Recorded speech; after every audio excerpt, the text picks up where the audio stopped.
but I want that young brother to know that too, because is that your wife too? I love it. So you married her legally. That's a real man right there. You know, let me ask you one question. You married her, right? But my question is this. Have you been built up in God's laws enough to know how to guide her biblically? I think so. Okay, now let me show you. So you got the willing spirit. So you know what I'm going to deal with you? And I ain't forgot about you. Stay right there. You know what I'm going to deal with you? Because you are the leader of your house. I don't need to address her. I will address the leader. I'm going to show you something. Give me 1 Corinthians 11. Hold Deuteronomy 22 verse 5. One of the things that we as so-called black men have honestly forgotten, and that's through slavery, Jim Crow, segregation, all of these things, we've lost it, is that God gave us laws on how to deal with both our brothers and our wives. In the Christian church, I'm going to use myself as an example, I was in that, and unfortunately, I was very much misguided. So I had to learn what the Bible actually said. And I'm going to share that with you today. And I want you, as the leader, don't just dismiss what I'm saying. You go back and research it for you. That's what a leader does. He says, you know what? This man presented me something that could potentially strengthen my family. Let me go research. And if it's true, and God said to do it, I'm going to change. Read. 1 Corinthians chapter 11 verse 3. Listen good. But I will have you know that the head of every man is Christ. The Bible says that the head, meaning the leader of every man, is Christ. Read. And the head of the woman is the man. Because this is a family affair here. You see what I'm saying? Strange nations walk through us. This is a family affair. You understand that? Read it again. But I will have you know that the head of every man is Christ. The head means the leader. Because guess what? There is a structure with God. And that man did not provide that for you, and you should get away from him. I agree with that. Read on, come on. And the head of the woman is the man. The head of the Israelite woman is the man. So now I'm going to ask your wife a question, if I may. Who's your head? No. Listen, I'm going to show you slavery's destroyed us. Who's your head? See, you're not listening. You're not listening. Read it again. You be quiet for 1 second, mama. Read it again. But I will have you know that the head of every man is Christ. So read it again. But I will have you know that the head of every man is Christ. It says that the head of every man is Christ. So I'm going to ask, watch this. Who's your leader? Who's your head? I want you to speak. Who's your head, brother? Christ. See how easy that was? Read on. And the head of the woman is the man. There was a man named Willie Lynch that destroyed black people systematically. To the point where right now we stand here, and this is what we're dealing with. Sister, who's your head? I like it. Read it again. She got it. Read it again. But I will have you know that the head of every man is Christ. The head of every man is Christ. So our leader as the Israelite man is Jesus Christ. Now let me say this. There is a confusion in the land of the identity of the most popular person that ever lived. It ain't George Burns and it ain't doggone Muhammad Ali. It's Jesus Christ. And Jesus Christ has a biblical description, which I'm going to deal with in a minute. Dark like you with white hair. That's the Jesus of the Bible. And he didn't come for all races and nations. You mark my words. Read on. And the head of the woman is the man. So the man, which is your husband, is your leader. And I'm proud of you that you married your woman. Because what happens is too many black men do not do that. They're weak. Right. And you know what? You've taken the first step, and I commend you for that. But there's more. There's more. There's more. Read.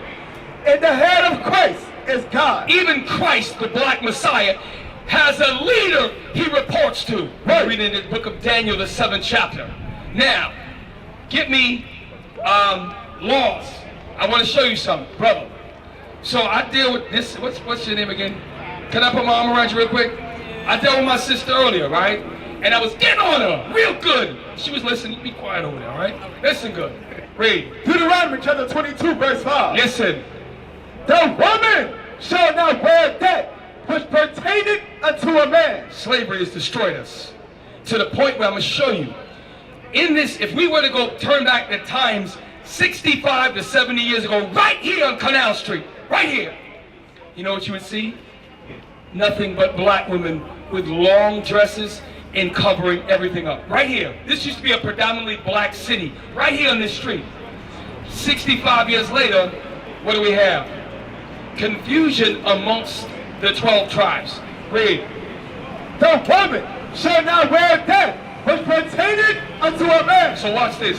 It says that the woman shall not wear things pertaining to the man. So you as the leader of the house, because she acknowledged that, you have to say, you know what, sweetheart, really, we've learned wrong. And you're not supposed to wear things pertaining to a man. And this is the reason why. Now, it's not a shot at your wife, right? You and me can pull something out of our zipper. That's what it was designed for. You know that, right? So she doesn't have that. Do you see the logic? How it doesn't make sense? For example, you and your wife, you might take vacations, and you decide you go to whatever, Russia, Central America, what another country where she don't know the language, you don't know the language. I use a zip all the time. So, and it's time, okay, sweetheart, we're gonna eat dinner here. You go your way real quick. We'll meet up in 20 minutes, get a drink at the bar, and we're gonna go out, right? So she's in a country, she don't understand the language. She knows exactly what door to go for the bathroom, right? Why does she know that? And the woman got the dress to the door. And think about it. On the day that women get married, what they want to look the most prettiest, right? And the most feminine, it's okay. And what do they have on? The dress. So you know that it's spiritual on that day. You would never wear pants on that day. You would never allow that, right? You would raise hell, right? If they say, hey, sweet, hey sis, we got you a nice tuxedo to wear, we got you half off. You'd be like, you better get that garbage out, bring me my nice long dress. And you didn't wear no hoochie dress, right? You wore a nice long because you wanted to feel like an important woman. Now read it again. The woman shall not wear that which pertaineth unto a man. The Holy Bible is easy to be entreated.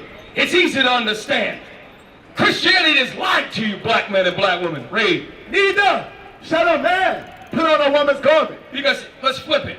And not picking on her or this sister or anybody else. What happens is this.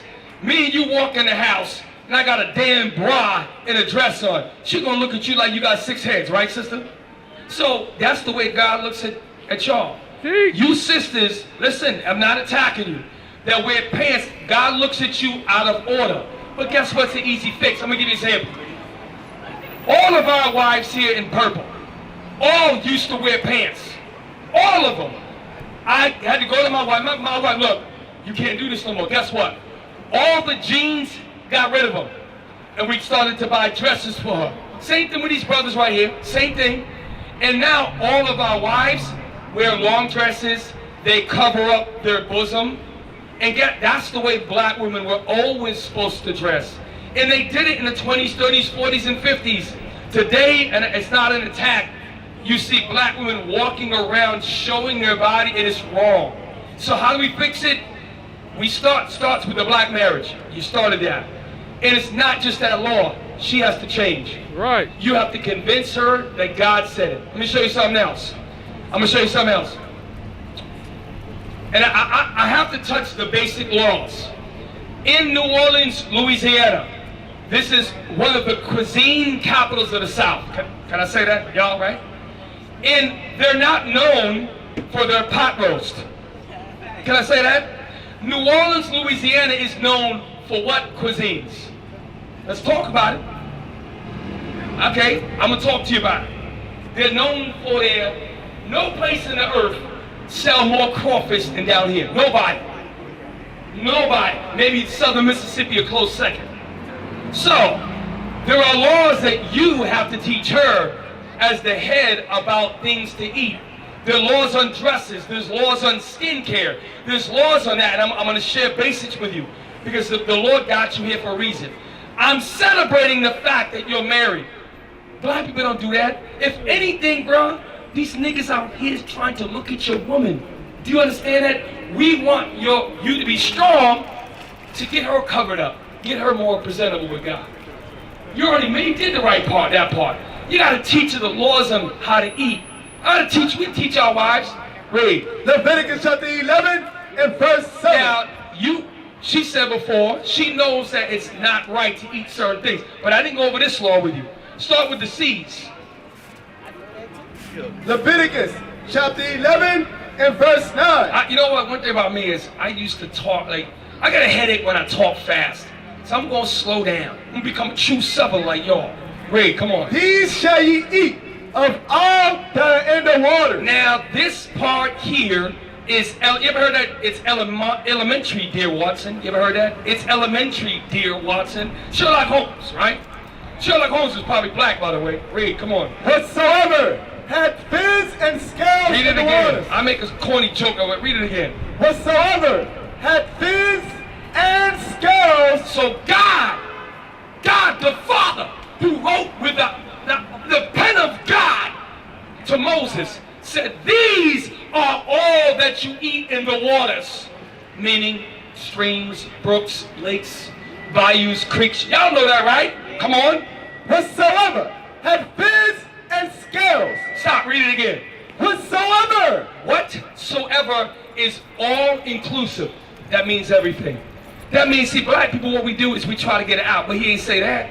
Read it again. Whatsoever. Whatsoever. Now you can't say a damn thing. I can't say a damn thing. Read on. Have fins and scales. Now, what are the 2 requirements for you to teach your wife about everything she should eat going forward? There's 2 requirements. Read it again. Whatsoever have fins and scales. And scales. Being a wise man is now discernible. Well, sweetheart, like let's say you like crab. Let's just say she likes crab. Well, sweetheart, the law says you gotta have fins and scales. I know that me and you both used to like that, but the Lord said to stop. So that's repentance. So now we know we could go down the list. That's for you to learn. Well, I can't have a catfish because it has fins but no scales. I can't have a lobster because it doesn't have fins or scales. I can't have an oyster. And what they do is the Caucasian benefactors of slavery. That's what they are. Caucasians that walk around here are the benefactors of your forefathers' free labor. Right. The benefactors of slavery, those people, they're the ones that own the restaurants that push unclean foods to the black community. Right. For example, crawfish, shrimp is huge down here. Crab, catfish is even the biggest. I come from up north. I never even knew catfish is huge down here. Right. No more. You have to stop. But and women, with all due respect, yeah, they're not as strong as men. That's why I'm being her hedge right now. I'm like, hey, listen, quiet. I'll grab up and squeeze her real quick. You gotta do the same thing with her. Look, I'm the man. God put me in charge of you. Acknowledge that. We're gonna change this and that. So, a couple things you learn, and I know it's hard because a lot of your wardrobe, her wardrobe is probably pants. Sister, listen to your husband. You gotta stop. And you know why? And when you wear a dress, trust me, you feel elegant. You feel like a woman's supposed to feel. When you wear pants, whether you know what the first thing to tell you when a woman get a yeast infection? You know what the first thing, I'm gonna tell you, since you acting surprised right now. I'm not surprised. Hold up. The first thing they'll tell you when you get a yeast infection is stop wearing pants and wear a dress and let it breathe. Literally. I'm a liar. Exactly. Read it again. See, I like her. Read it again. Don't. Leviticus chapter 11 verse 9. Hold up. You ain't got nowhere to go. Read it again. These shall ye eat of all that are in the waters. These that you eat with all that in the waters. Come on. Whatsoever have fins and scales in the waters. Whatsoever have fins and scales in the waters. Come on. In the seas and in the rivers, them shall ye eat. Numbers 15:37. Let me show you something. See these little funny things that are on our garments? A lot of people say, well, what is that funny thing on your garment? We wear them at our jobs and around the grocery stores. People ask us all the time. Because black people, the Israelites, we always need to be reminded. God knew your spirit. Because if not, you trip and fall up. Oh, I didn't mean that. Then you're having sex with another woman. Oh, I had it. We forget God's laws. Right. This is a reminder, and you need to start doing this. And remind yourself and your wife, and you need to do it too. I'm going to get one of them big spirals and start bopping you in the head. Read, come on. Numbers chapter 15 verse 38. Listen good. Hey, listen, read. Speak unto the children of Israel. Brother, you are not black. You're not African American. You are an Israelite. And the Lord is speaking to you as you walk away. Read. And bid them. And bid them, that means order them. Bid them, tell them what to do. Read on. That they make them fringes. Fringes, these things you see here. Come on. In the borders of their garments. We got them on the borders of our... Why? Why do we put them there? Read. Throughout their generation. You are going to have children one day if you don't already have them. You need to teach your generation, the next generation, to remember the commandments of the Lord. Read. And that they put upon the fringe of the borders a ribbon of blue. I got a ribbon of blue. He got a ribbon of blue to remind us of what? Listen. And it shall be unto you for a fringe. Come on. That ye may look upon it. And do what? And remember all the commandments of the Lord. Look upon it to do what? Remember all the commandments of the Lord. It's time to stand up, brother. Brother, go to the site. You're the leader of your family. You follow your husband. You understand that? I hope that IUIC edified you today, brother. All right?